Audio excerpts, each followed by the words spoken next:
ഇന്ന് ലോക ദന്താരോഗ്യ ദിനം.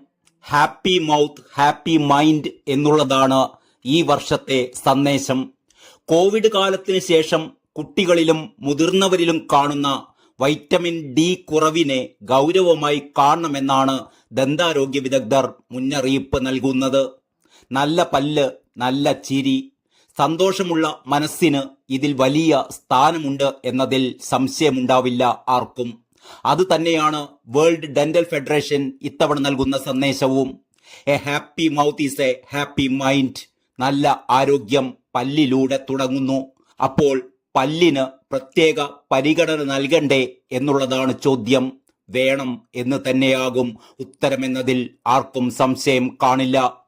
കോവിഡ് കാലത്തിന് ശേഷം കുട്ടികളിലും മുതിർന്നവരിലും വൈറ്റമിൻ ഡി കുറവ് വലിയ തോതിൽ റിപ്പോർട്ട് ചെയ്യുന്നു എന്നാണ് ഡെന്റൽ അസോസിയേഷൻ കണക്കുകൾ സൂചിപ്പിക്കുന്നത്.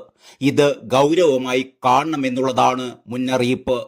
ഓറൽ ക്യാൻസർ അടക്കം ഒഴിവാക്കാൻ തുടക്കത്തിലേയുള്ള ശ്രദ്ധ അനിവാര്യമാണ്. നന്നായി ചിരിക്കാൻ, ഉള്ളു തുറന്ന് സന്തോഷിക്കാൻ പല്ലിനെ കാര്യമായി തന്നെ ശ്രദ്ധിച്ചോളൂ.